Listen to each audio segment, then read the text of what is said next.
আমাদের সামনে বক্তৃতা নিয়ে আসছেন প্রথম বর্ষের ছাত্র ভাই মোহাম্মদ খালেদ সাইফুল্লাহ চাকু। ভাই মোহাম্মদ খালেদ সাইফুল্লাহ চাকু। আসসালামু আলাইকুম ওয়া রাহমাতুল্লাহি ওয়া বারাকাতুহু। আলহামদুলিল্লাহি রাব্বিল আলামিন والصلاة والسلام على رسوله الكريم وعلى آله وأصحابه أجمعين.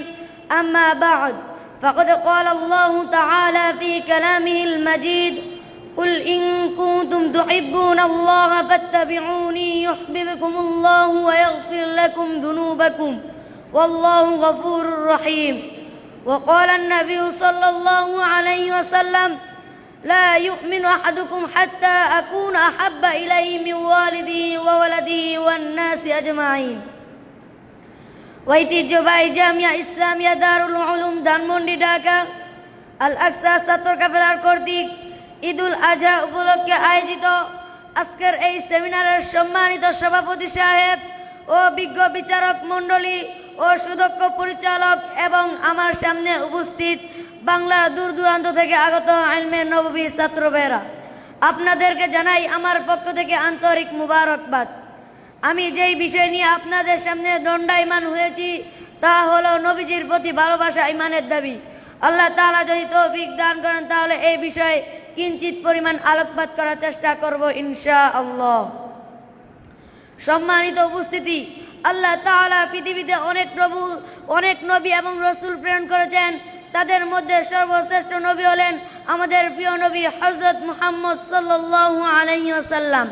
আমরা সবাই উনার উম্মত, যিনি না হলে আল্লাহ তাআলা এই পৃথিবীতে চাঁদ, সূর্য, গ্রহ, নক্ষত্র, আসমান, জমিন কিছুই সৃষ্টি করতেন না। যার উসিলায় আমরা সব কিছু পেয়েছি, যার কারণে আমরা সুবোধ প্রাপ্ত হয়েছি, তাকে পৃথিবীর সমস্ত জিনিস থেকে সাহাবায়ে কেরামের মতো সবচাইতে বেশি ভালোবাসতে হবে। কেননা হযরত ওমর রাদিয়াল্লাহু তাআলা আনহু হুজুর সাল্লাল্লাহু আলাইহি ওয়াসাল্লামকে বললেন, হে আল্লাহর রাসূল, আমি পৃথিবীর সব কিছু থেকে আপনাকে বেশি ভালোবাসি। তখন হুজুর সাল্লাল্লাহু আলাইহি ওয়াসাল্লাম বললেন, হে ওমর, ভেবে বলো, তুমি কি তোমার নিজের থেকে আমাকে বেশি ভালোবাসো? তখন তিনি চুপ করে রইলেন। তখন হুজুর সাল্লাল্লাহু আলাইহি ওয়াসাল্লাম বললেন, লা ইউমিনু আহাদুকুম হাত্তা আকুনা হাব্বা ইলাইহি মিন ওয়ালিদিহি ওয়া ওয়ালাদিহি ওয়ান নাসি আজমাইন। অর্থাৎ তোমাদের মধ্যে কেউ পরিপূর্ণ মুমিন হবে না যতক্ষণ না আমি মুহাম্মদ তার কাছে তার পিতা, মাতা, ছেলে, মেয়ে এবং পৃথিবীর সমস্ত মানুষ থেকে বেশি প্রিয় না হব। তারপর হযরত ওমর রাদিয়াল্লাহু বললেন, হে আল্লাহর রাসূল, আমি পৃথিবীর সমস্ত জিনিস থেকে আপনাকে বেশি ভালোবাসি, এমনকি আমি ওমরের নিজের থেকে আপনাকে বেশি ভালোবাসি। তখন হুজুর সাল্লাল্লাহু আলাইহি ওয়াসাল্লাম বললেন, এখন তুমি পরিপূর্ণ মুমিন হয়েছ। প্রিয় সুধী, একটু লক্ষ্য করুন, সাহাবায়ে কেরাম হুজুর সাল্লাল্লাহু আলাইহি ওয়াসাল্লামকে কি পরিমাণ ভালোবাসতেন, যার রাসূল সাল্লাল্লাহু আলাইহি ওয়াসাল্লামের একটি মাত্র ইশারায় নিজের জানকে উৎসর্গ করে দেওয়ার জন্য প্রস্তুত ছিলেন।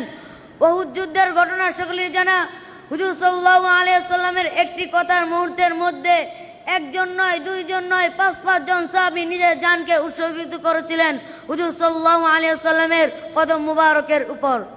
আর হযরত তালহা রাদিয়াল্লাহু তাআলা আনহু তো ডাল হয়ে রাসূলের দিকে সকল আঘাতকে নিজের শরীর দিয়ে প্রতিহত করেছিলেন, যার ফলে যুদ্ধের পরে তার শরীরে ৭০টি বেশি আঘাত পরিলক্ষিত হয়েছিল। প্রিয় তাওহীদি জনতা, রোমের বাদশা কিসরা যখন হুযায়ফাতুল ইয়ামান রাদিয়াল্লাহু তাআলাকে যুদ্ধের ময়দান থেকে বন্দী করে নিয়েছিলেন, তখন হুযায়ফাতুল ইয়ামান রাদিয়াল্লাহু তাআলাকে বলছিলেন, তুমি মুহাম্মদের ধর্ম ত্যাগ করো, না হয় তোমাকে ফুটন্ত তেলের ভিতরে নিক্ষেপ করা হবে।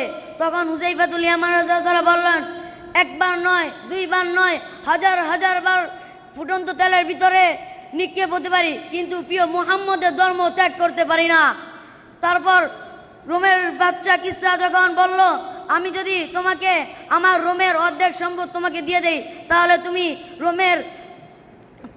তুমি মুহাম্মদের ধর্ম ত্যাগ করতে পারবা।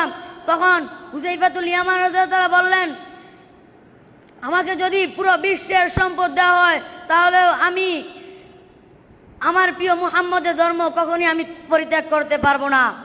প্রিয় উপস্থিতি, নবীর প্রতি সাহাবায়ে কেরামের কি পরিমাণ ভালোবাসা ছিল। দেখুন কাব ইবনে আশরাফ যখন কাব ইবনে আশরাফ যখন আমার নবীকে নিয়ে কটূক্তি করেছিল, তখন সাহাবী, নবীর প্রেমে সাহাবী মোহাম্মদ বিন মাসলামা অন্ধকার রজনীতে নিজের প্রাণে ঝুঁকি নিয়ে আল্লাহ জমিন থেকে নবীজির দুশমন থেকে জাহান্নামে পাঠিয়ে দিয়েছেন।